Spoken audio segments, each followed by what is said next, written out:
Guys, this side Priyanka. मैं आज आपको सीटेट के बारे में बता रही हूँ। तो सीटेट एग्ज़ाम आ रहा है, सबको पता है। तो बेस्ट ईवीएस नोट्स यहाँ प्रोवाइड मैं कर रही हूँ पेपर 1 वालों के लिए। आपको एनसीईआरटी पढ़ने की जरूरत नहीं पड़ेगी, सिर्फ ये नोट्स पढ़ोगे तो आपका एग्ज़ाम क्लियर है। सो हमारा फर्स्ट पॉइंट रहेगा यहाँ पर फ्रेंड्स एंड फैमिली। इसमें मैं आपको रिलेशनशिप, वर्क एंड प्ले और एनिमल एंड प्लांट्स के बारे में बताऊंगी। ये 3 पॉइंट्स को लेकर हम चलेंगे आज ईवीएस में। ईवीएस की टोटल नोट्स एक साथ नहीं हो सकती, तो मैं आज ये 3 पॉइंट्स आपको बताऊंगी। उससे पहले आप क्या करिए, मेरे चैनल को लाइक एंड सब्सक्राइब कीजिए, ताकि जितने भी नोट्स हैं सीटेट की वो आपको प्रोवाइड हो। क्योंकि अगर आप ये नोट्स आप लेकर जाएंगे तो इनफ रहेगा आपके लिए, आप क्वालिफाइड हो सकते हैं। ठीक है, तो जितने भी नोट्स होंगे मैं आपको यहाँ पर बताऊंगी। तो आज हम ईवीएस नोट्स पढ़ेंगे पार्ट 1। तो हमारा फर्स्ट पॉइंट है रिलेशनशिप। रिलेशनशिप में 2 चीजें आपसे पूछी जाती है मैक्सिमम। आपसे पूछा जाता है मलयालम में चाची को, चाचा को, मौसी को और नानी को क्या कहा जाता है, और लद्दाख में माँ, पापा और दादा को क्या कहा जाता है। तो मलयालम में चाची को कुजम्मा, चाचा को चिटप्पन, मौसी को वलियम्मा और नानी को अमुम्मा कहा जाता है। सेम लद्दाख में अमाले माँ को, बाबा ले पापा को, मेले दादा को। यही आपसे मैक्सिमम पूछा जाता है। रिलेशनशिप के बाद हमारा नेक्स्ट पॉइंट होगा वर्क एंड प्ले। सुकर्णम मल्लेश्वरी के बारे में पढ़ेंगे। शी इज वेट लिफ्टर, जो आंध्र प्रदेश की है। इनके फादर जो है पुलिस में हवलदार हैं। ये 12 इयर्स की उम्र से ही पढ़ रही हैं किस चीज़ पर, अभ्यास कर रही हैं, और अब से 130 kg का वेट उठा लेती हैं। भारत के बाहर 29 मेडल ये जीत चुकी हैं। इनकी 4 सिस्टर्स हैं जो वेट लिफ्टिंग ही कर रही हैं। तो ये है कर्णम मल्लेश्वरी। तो इनके बारे में बस यही पूछा जाता है, मैक्सिमम क्वेश्चन इन्हीं के ऊपर चेकअप आते हैं। जो मैं आपको लाइन्स बताऊंगी ना, ये या तो आप इसको लिख लीजिए, और इनके ऊपर यही लाइन्स ही पूछी जाती है। तो आपको पता होना चाहिए कि कर्णम मल्लेश्वरी क्या करती हैं। ये वेट लिफ्टर है, और पूछा जाता है कि ये आंध्र प्रदेश में रहती है, ये कौन सी स्टेट में रहती है। कुछ चीज़ें पूछी जाती है कि इनकी कितनी बहनें हैं। इस टाइप के क्वेश्चन आपको सीटेट में देखे जाएंगे। तो यही पॉइंट, यही पैराग्राफ है जो आप लिख सकते हो, यही पॉइंट्स आएंगे। तो हम वहीदा प्रिज्म के बारे में पढ़ेंगे। वहीदा प्रिज्म जम्मू कश्मीर में रजौरी डिस्ट्रिक्ट में खंडा मंडी में रहते हैं। ये 3 सिस्टर थी। वहीदा प्रिज्म मेडिकल लाइन की थी, जो डॉक्टर बनी। इनका मन था आर्मी ज्वाइन करने का, लेकिन इनके पापा चाहते थे कि इनकी एक लड़की डॉक्टर बने, एक लॉयर या पुलिस और एक टीचर बने। तो वहीदा प्रिज्म ने नेवी ज्वाइन किया और शिप में एज ए डॉक्टर वो बनी। इनके सीनियर ने लेफ्टिनेंट नारिया ने, और वे 4 लोग को मार्च लीड करती थी, कमांड करती थी। प्रिज्म उनका सरनेम नहीं है, बिकॉज जो उनके पापा थे वो सोचते थे कि वहीदा चमकेगी बड़ी होकर, तो इसलिए उन्होंने वहीदा के आगे प्रिज्म लगा दिया। इन्हें बाइक चलाना बहुत ज़्यादा पसंद था। 10th क्लास तक अपने घर ही पढ़ी, उसके बाद 12th से अपने दादी के पास रजौरी में चली गई। अब हम सुनीता विलियम्स के बारे में पढ़ेंगे। ज़्यादा क्वेश्चंस कुछ पूछे नहीं जाते, बस इतना पूछा जाता है कि सुनीता विलियम्स ने क्या किया था। तो ये स्पेस में लगभग 6 मंथ वहाँ रहकर आई थी, और वहाँ के बारे में उन्होंने डिस्कस किया लोगों से कि वहाँ का नज़ारा कुछ अलग ही है। स्पेस में जो ह्यूमन होते हैं वो एक प्लेस पर नहीं बैठ सकते, वो तैरते रहते हैं। स्पेस में वाटर भी स्थिर नहीं रहता, तो वाटर वेपर बन जाता है। मुंह धोने के लिए वो बुलबुलों को कपड़े से साफ करते हैं। तो खाने के पैकेट भी घूमते रहते हैं, इनको पकड़ के खाना पड़ता है। बाल उनके स्ट्रेट रहते हैं, तो उनको कॉम करने की जरूरत नहीं पड़ती। वो कहती हैं कि हम एक जगह टिक पर काम करना हो तो वो क्या करते थे, बेल्ट को लगा लेते और कागज को दीवार पर पेस्ट कर लेते, तब वो वर्क कर पाते थे। तो इस टाइप की बातें उन्होंने डिस्कस की। इस टाइप के क्वेश्चन पूछे जाते हैं, पता किए जाते हैं सुनीता विलियम्स के बारे में। अब हम पढ़ते हैं बचेंद्री पाल के बारे में। ये पहाड़ी इलाके की रहने वाली हैं। इनका गांव का नाम नागपुरी है, जो गढ़वाल में स्थित है। जब ये 12 साल की थी तो पिकनिक के टाइम 400 मीटर ये पर्वत पर चढ़ गई अपने फ्रेंड्स के साथ।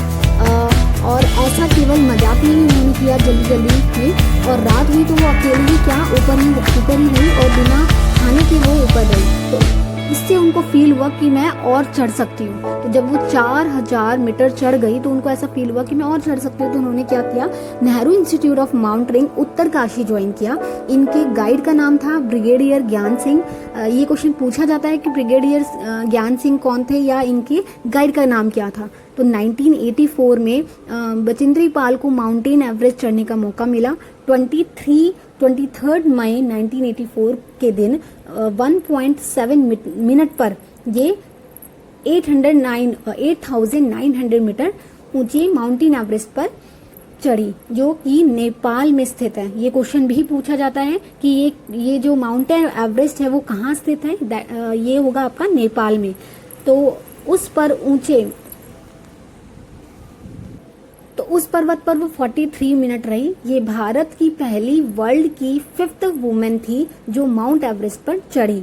तो माउंट एवरेस्ट को नेपाल में सागर मत कहते हैं। ये क्वेश्चन भी पूछा जाता है, मैक्सिमम पूछा जाता है कि माउंट एवरेस्ट को नेपाल में क्या कहा जाता है। ठीक है, तो कुछ क्वेश्चन ऐसे पूछे जाते हैं कि माउंट एवरेस्ट पर चढ़ने के लिए क्या होता है, क्या करना चाहिए। तो क्वेश्चन पूछे जाते हैं। तो एक ग्रुप होता है जिसका एक लीडर होता है, उसका काम होता है वह ग्रुप के लोगों का सामान उठाता है, उनकी हेल्प करता है। यदि कोई व्यक्ति चढ़ नहीं पा रहा तो उनको पकड़कर मदद करता है। यदि रास्ते में कोई तकलीफ होती है तो उनको रोकता है, बैठाता है। तो ये उनका काम होता है। तो ये हमारा बचिंद्री पाल के बारे में। नाउ एनिमल्स के बारे में पढ़ते हैं। कुछ जानवरों के जो कान होते हैं वो बाहर की साइड होते हैं, उनके शरीर पर बाल होते हैं, तो वो क्या करते हैं, बेबीज को बर्थ करते हैं। और कुछ जानवर जो होते हैं उनके कान जो है अंदर की साइड होते हैं, तो उनके शरीर पर बाल नहीं होते और वो एग देते हैं। जैसे कि छिपकली हो गई, आपके सांप हो गया, स्नेक हो गया, मगरमच्छ हो गया, ये सब क्या हो गए, आपके इनसाइड एयर हो गए। तो ये क्या करते हैं, एग देते हैं। तो ये क्वेश्चन आपसे पुट अप किए जाते हैं। Now elephant. एक एलिफेंट जो होता है एक दिन में 100 kg से ज्यादा पत्ते और झाड़ी खा जाता है। एक बड़ा हाथी दिन में 2 to 4 घंटे सोता है। हाथी को पानी कीचड़ में खेलना बहुत ज्यादा पसंद है, जिससे उसके शरीर में ठंडक मिलती है। हाथी के कान पंखे की तरह होते हैं और वे हवा के लिए काम आते हैं गर्मियों में। और 3 महीने जो होते हैं जो 3 मंथ के जो बेबी एलिफेंट होते हैं वो 20 kg के होते हैं और वो 2 क्विंटल के 2 क्विंटल उससे कहा जाता है। ठीक है, तो हाथी ग्रुप में रहते हैं। इनके ग्रुप में 10 to 12 फीमेल एलिफेंट होते हैं और चिल्ड्रन रहते हैं। इस ग्रुप में सबसे बड़ा जो ओल्ड फीमेल एलिफेंट होता है वो नेता की तरह होता है, लाइक मॉनिटर। हाथी केवल 14 to 15 ईयर तक ही ग्रुप में रहते हैं, उसके बाद उसे छोड़कर चले जाते हैं। अब टिथ के बारे में डिस्कस करते हैं। गाय के आगे के जो दांत होते हैं वो पत्तों को काटने के लिए होते हैं। उनका जो शेप होता है वो छोटा होता है। और घास चबाने के लिए पीछे के दांत जो होते हैं चपटे से होते हैं। बिल्ली की बात करते हैं। बिल्ली अपने दांतों का जो यूज करती है वो मांस काटने के लिए करती है। उनके जो टिथ होते हैं वो बहुत ज्यादा शार्प होते हैं। गिलहरी के दांत हमेशा बढ़ते रहते हैं, इसलिए वो कुतरती रहती है, कुछ ना कुछ चीजों को कुतरती रहती है ताकि उनके दांत। स्नेक के जो दांत होते हैं वो बहुत ज्यादा पॉइंटेड होते हैं, लेकिन वो शिकार जब करते हैं तो चबा कर नहीं करते, वो क्या करते हैं, निगल लेते हैं। अब ये हो गए हमारे टिथ के टॉप। अब मैं आपसे डिस्कस करती हूँ कलबेलिया के बारे में। जो बीन बजाने वाले स्नेक चार्मर होते हैं, इनकी एक जाति होती है जिन्हें कलबेलिया कहा जाता है। ठीक है, तो इनको डिजाइन किया जाता है नाग गुम्फन, जिन्हें कहा जाता है नाग गुम्फन। इनके डिजाइन को कहा जाता है नाग गुम्फन। यह रंगीली की तरह होते हैं, जैसे कि गुजरात और सौराष्ट्र और साउथ इंडिया में यह दीवारों पर डेकोरेशन के रूप में किया जाता है। इनके पास एक टीन का बॉक्स होता है जिनमें मेडिसिन होती है और जो जड़ी बूटियों से भरी जाती हैं। सांप के डंक मारने पर, निशान हो जाने पर यह पता लग जाता है कि किस सांप ने इन्हें काटा है। तो इन लोगों को जल्दी पता लग जाता है। यह लोग क्या करते हैं, सांप जिससे डसते हैं उन दांतों को निकाल लेते हैं ताकि सांप डसे ना और वो दांत उनको ना लगे। ये लोग क्या करते हैं, उनकी जहर की नली को तोड़ देते हैं और ये खुशी में सांप जैसे नाच करता है, जिसमें बीन, तुम्बा और ढोल बजाते हैं। हमारे देश में 4 प्रकार के जहरीले सांप होते हैं, जैसे कि नाग, कुरैत, दुवैया एंड अफाई।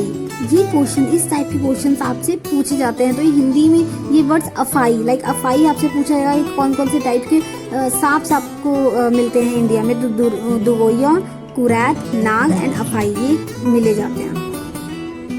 इस टाइप के क्वेश्चन ही आएंगे। अब हम बात करते हैं चींटियों की। चींटियां चलते टाइम अपने पीछे सेंट छोड़ती जाती है, जिस वजह से वो लाइन में चलती हैं, जिसे सूंघ कर वो लाइन में रास्ता ढूंढकर लाइन में चलती हैं।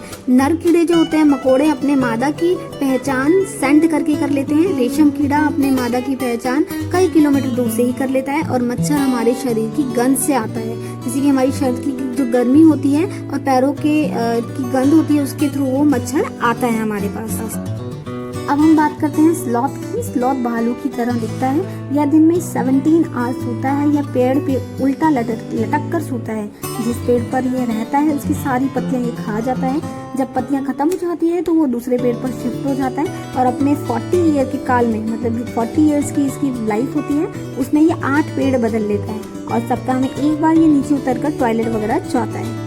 तो ये है हमारा स्लॉथ के बारे में। इस टाइप के ही क्वेश्चन इसमें पूछे जाएंगे। आपसे पूछा जाता है, लाइक एक डायग्राम बनाया होता है कि ये कितने घंटे सो पाता है और कितने घंटे जागता है। तो अगर वो 17 घंटे सोता है तो कितने घंटे ये जागता होगा, इस टाइप के क्वेश्चन एक ग्राफ की तरह बनकर आते हैं। तो इस सारे क्वेश्चन इनफैक्ट 2014 फरवरी में क्वेश्चन पूछे गए थे अबाउट ग्राफ। तो ये ऐसे क्वेश्चन आपसे स्लॉथ के बारे में पूछे जाएंगे। अब हम बात करेंगे बाघ की, मीन्स टाइगर।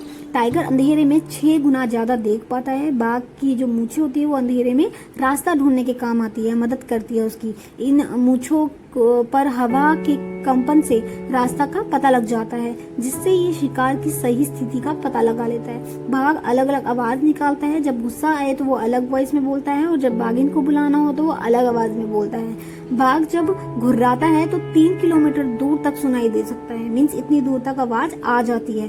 बाघ अपने इलाके में जो यूरिन की गंध होती है वो छोड़ देता है, जिससे ये अन्य बाघों की पहचान में आ जाता है। हवा से जब पत्ते हिलते हैं तो शिकार से जब झाड़ी हिलती है तो दोनों आवाज में अंतर कर लेता है, क्योंकि दोनों कान अलग अलग दिशाओं में घूम सकते हैं। तो ये बाघ पहचानता है। अब हम बात करते हैं बर्ड्स की। पक्षियों के कान जो होते हैं वो दिखाई नहीं देते। इनके सिर के दोनों तरफ छोटे छोटे छेद होते हैं जो पंखों से ढके होते हैं और ये उनसे सुनते हैं। अधिकतर पक्षियों के जो आंखें होती हैं वो सिर के दोनों तरफ पाई जाती हैं, इसलिए वह एक ही समय में अलग अलग चीजों को देख सकते हैं। जब पक्षी सामने की ओर देखते हैं तो इनकी दोनों आंखें एक ही ऑब्जेक्ट पर टिक जाती हैं, जिससे उन्हें सही दूरी का पता लग जाता है। कुछ पक्षियों की जो पुतलियां होती है वो घूम नहीं सकती, इसलिए वह अपनी गर्दन को घुमाते रहते हैं। मैना जो होती है एक झटके में अपनी गर्दन को आगे पीछे करती है और उल्लू अपनी गर्दन को पीछे तक घुमा लेता है। चील, बाज, गिद्ध ऐसे पक्षी हमसे 4 गुना अधिक देख सकते हैं। अब हम बात करते हैं कुलचिड़ी, मीन्स इंडियन रॉयल। ये अपना घोंसला घास से बनाती है और उसमें नाजुक टहनी, जड़ों, उन बालों और रुइयों से बना होता है। कुलचिड़ी का बच्चा घोंसले में चोंच फाड़कर बैठा होता है। उसकी चोंच अंदर से लाल होती है और कुलचिड़ी चोंच के अंदर छोटे छोटे कीड़े उसमें डाल देती है। कौवा जो होता है अपना घोंसला बनाने के लिए लोहे की तार और लकड़ी की शाखा का यूज करता है और सबसे ऊंचे ब्रांच पर जाके ये अपना घोंसला बनाता है। और आपने देखा होगा एग्रेट बर्ड जो होती है वो हमेशा बफेलो की बैक पर बैठी रहती है। तो ऐसा क्वेश्चन आ चुका कि कौन सा बर्ड बफेलो के बैक पर बैठता है। अब हम बात करते हैं डव की। डव के कैक्टस की कांटों के बीच में अथवा मेंढी के मेड़ में अपना घोंसला बनाते हैं। टेलर बर्ड जो होती है ये अपना घोंसला नुकीली चोंच से पत्तों को सील कर बनाती है और उसके बीच में अपनी थैली में अंडे देती है। बसंत गौर गर्मियों में टुक टुक की आवाज निकालती है। वह पेड़ में छेद करके अपना घोंसला बनाती है। शक्करकौरा मीन्स सनबर्ड, ये किसी छोटे पेड़ या झाड़ी की डाल पर लटका हुआ घोंसला बनाता है। ये बाल, बारीक घास, पतली टहनियां, सूखे पत्ते और रुई पेड़ की छाल के टुकड़ों से ही अपना घोंसला बनाता है। इसके अलावा यह मकड़ियों के जाले का भी इस्तेमाल करता है। अब हम बात करते हैं वेबर की। वेबर सभी नर वेबर पक्षी अपना घोंसला बनाते हैं। मादा वेबर घोंसले की देखरेख करती है। उन घोंसलों में जो उन्हें अच्छा लगता है वो उनमें जाकर अंडा देते हैं। घोंसले के बहुत पास नहीं जाना चाहिए और छूना भी नहीं चाहिए, क्योंकि छूने पर पक्षी घोंसले में दोबारा नहीं आते। फिश के बारे में बताती हूँ कि अगर हमने बॉइल्ड वाटर लिया है और उसमें उसे ठंडा करके हमने फिश को रख दिया तो फिश मर जाएंगे, क्योंकि बॉइल्ड पानी में मिनरल्स नष्ट हो जाते हैं और वो फिश उसमें नहीं रह पाती, तो उसके लिए बॉइल्ड वाटर नहीं चाहिए। अब हम बात करते हैं ग्रोथ एंड डेवलपमेंट की। ये एक ऐसा पेड़ है जो पेड़ों और एनिमल दोनों में पाया जाता है। अब हम बात करते हैं खेजड़ी पेड़।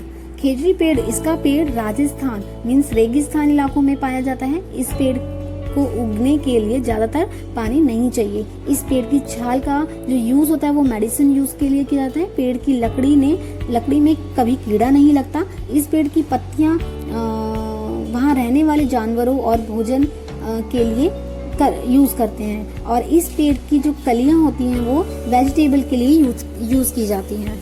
इस पेड़ की छाया में बच्चे खेलते हैं।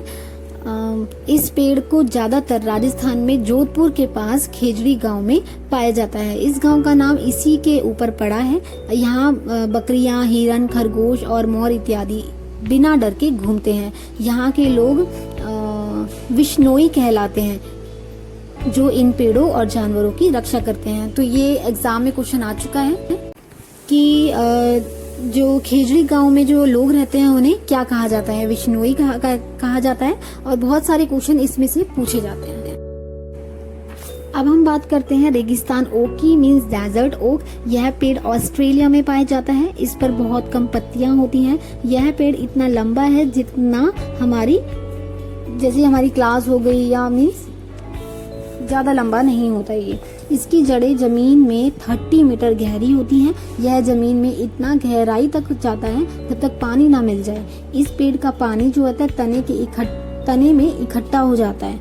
जब इस इलाके में पानी की बहुत ज्यादा कमी हो जाती है, वहाँ के जो लोग होते हैं इसके तने में से पानी निकाल लेते हैं, एक छोटी सी नली से निकालते हैं। तो डेजर्ट ओक जो ट्री होता है, इससे भी बहुत सारे क्वेश्चन सीटेट में पूछे गए हैं और पूछे जाएंगे। आप ईवीएस पार्ट 1 के जो प्रीवियस क्वेश्चंस होंगे सीटेट के, वो आप चेक कीजिएगा कि जो मैंने अभी बताया वो क्वेश्चन, इस टाइप के क्वेश्चन बहुत सारे पूछे गए हैं और पूछे भी जाएंगे, और इवन अभी भी पूछे जा सकते हैं। अब मैं बात करती हूँ लीची के पेड़ की। यह बिहार के मुजफ्फरपुर जिले के बोचाहा गाँव में अधिकतर पाए जाते हैं। इसके फूल फरवरी में खिलते हैं, जो मधुमक्खियों को अट्रैक्ट करते हैं। खजूर का जो पेड़ होता है वो अबू धाबी में पाया जाता है, जो कि दुबई में है, क्योंकि वहाँ की जो जमीन होती है उसके अकॉर्डिंग ही है। नारियल का जो पेड़ होता है वो केरल में बहुत ज्यादा पाया जाता है। सरसों के जो पौधे होते हैं, पत्तियां होती है, वो तो किस लिए यूज होती है? सब्जियों में बीज का उपयोग और तेल में निकालने में यूज होता है। तो ये सब चीजें भी पूछी जाएंगी एग्जाम में। अब हम बात करते हैं निपेंथस की।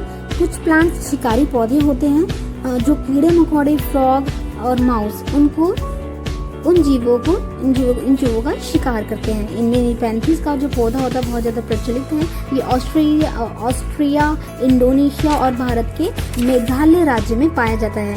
ये क्वेश्चन भी आपको सीटेट में देखने को मिलेगा, और इस सभी क्वेश्चंस आएंगे भी कि कौन कौन से स्टेट्स में ये निपेंथिस पाया जाता है। ये लंबे घड़े के जैसे होते हैं।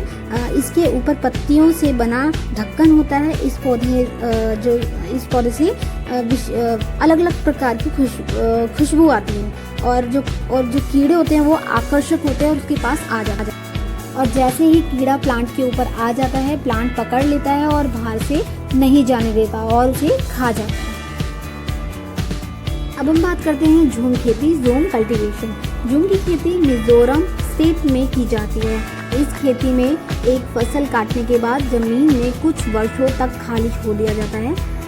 जमीन में जो बांस और जंगल उगता है उसे उखाड़ा नहीं जाता, बल्कि गिरा कर जला दिया जाता है, और इस राख का उपयोग खाद के रूप में किया जाता है। इसके बाद जब जमीन पर खेती की जाती है तो जमीन को जोतते नहीं हैं, बल्कि मिट्टी को हल्का सा हिला देते हैं और बीजों को बिखेर देते हैं। सीड स्कैटरिंग एक ही खेत में किया जाता है। बीज बोए जाते हैं, मक्का, वेजिटेबल और राइस इस टाइप के बोए जाते हैं। फसल के समय जो अनचाही घास आ जाती है, पौधे उग जाते हैं, उन्हें उखाड़ा नहीं जाता बल्कि जमीन में ही गिराकर मिला दिया जाता है। यहाँ की मुख्य फसल चावल है, मीन्स राइस। इस खेती को करने के लिए मिजोरम में लॉटरी निकलती है। कौन सा परिवार कितनी जमीन पर खेती करेगा यह तय होता है। जहाँ जमीन 3 में बोई जाती है, जैसे 1 tin, 2 tin, container, like a container. तो ये है हमारा ज़ूम कल्टीवेशन। इनमें भी क्वेश्चंस आपसे पुटअप होंगे। तो ज़ूम कल्टीवेशन के बारे में जो मिजोरम स्टेट में है, इस टाइप के क्वेश्चंस आपसे पूछ सकते हैं और पूछे भी गए हैं।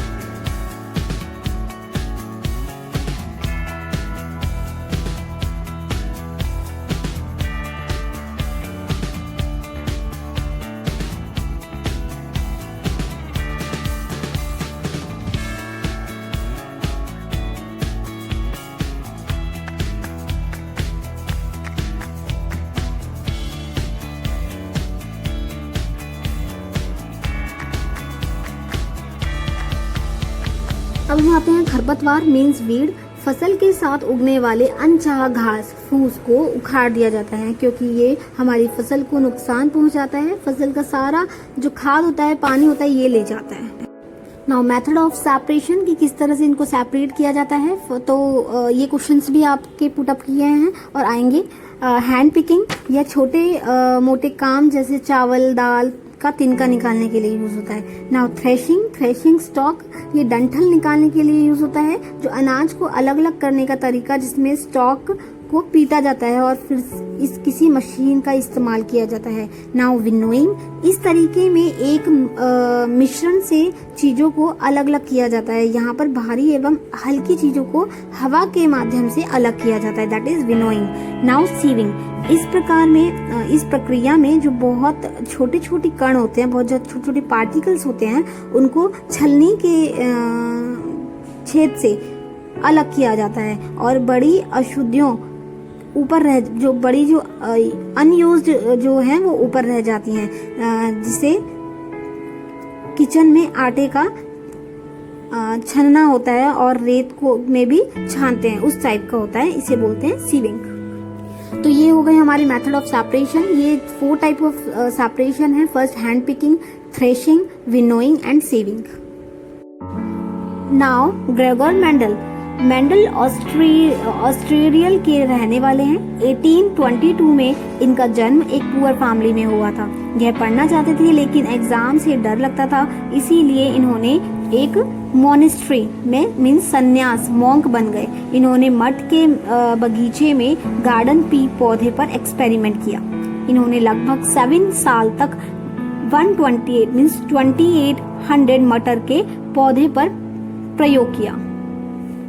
इन्होंने बताया कि मटर के पौधे में गुण पेयर्स में पाए जाते हैं। बीज स्मूथ या रफ होते हैं, रंग पीला और हरा होता है, पौधा लॉन्ग और शॉर्ट होता है। बहुत सारी चीजें इन्होंने एक्सपेरिमेंट किए। यदि सीड चिकना हो तो इनकी जो नेक्स्ट जनरेशन होगी वो चिकनी होगी। इसी प्रकार से हरे रंग का बीज जो होगा वो उनका सीड जो नेक्स्ट जनरेशन वो होगी हरी होगी। तो ये इन्होंने एक्सपेरिमेंट किया। बहुत सारे जॉर्ज मेंडल के बारे में पूछा जाता है, लाइक वो ऑस्ट्रेलिया के वो रहने वाले हैं, कौन सी फैमिली में उन्होंने जन्म लिया, क्या वो पढ़ना चाहते थे कि नहीं, इनकी हिस्ट्री कुछ पूछ सकते हैं, और कितने मटर पर इन्होंने एक्सपेरिमेंट किया। तो 28,000 मटर पर उन्होंने एक्सपेरिमेंट किया और इस टाइप के क्वेश्चन आपसे पूछे जा सकते हैं। अब हम बात करते हैं क्रोटोन की। इसकी जो लीव्स होती हैं वो रंग बिरंगी होती हैं। इस पौधे की जड़ें होती है वो जमीन में गहरी नहीं होती और इसकी जो लीव्स होती हैं वो मुरझा जाती हैं, तभी पानी डालना होता है। और जो इनमें क्लोरोफिल होता है, क्योंकि इनकी जो लीव्स होती है वो ग्रीन होती हैं, बट जो रेड पिगमेंट होती है वो बहुत ज्यादा होने की वजह से उनका ग्रीननेस कम दिखता है, बट इसके अंदर क्लोरोफिल होता है और फोटोसिंथेसिस भी होता है। तो ये है क्रोटोन्स, जो कलर्ड जिनकी लीव्स होती हैं। कुछ प्लांट्स के बारे में पूछा जाएगा लाइक भारत में मिर्च पुर्तगाल देश के व्यापारी दक्षिण अमेरिका मीन साउथ अमेरिका से लेकर आए थे। तो ये क्वेश्चन पूछा जाएगा, पूछा जा सकता है कि कौन से देश से मिर्च पुर्तगाल देश की व्यापारी होती है। लाइक भिंडी और कॉफी अफ्रीका से आई हैं, मीन्स अफ्रीका से ही आई है भिंडी और कॉफी। नाउ गोभी और पी ये यूरोप से आए हैं। सोयाबीन सबसे पहले चीन से अमेरिका और फिर वहां से इंडिया लाई गई हैं। तो इस टाइप के क्वेश्चंस भी आपकी सीटेट में पूछे जा सकते हैं। तो ये हमारा टॉपिक हो गया फैमिली एंड फ्रेंड।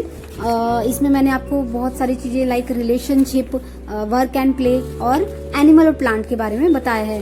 कुछ पॉइंट्स मैं आपको नेक्स्ट में बताऊंगी। जो ईवीएस का पॉइंट है जो हमें फूड चैप्टर ओवर करना है तो हमारा पार्ट 2 में होगा। तो ये हमारा टॉपिक ये ओवर होता है। Thank you.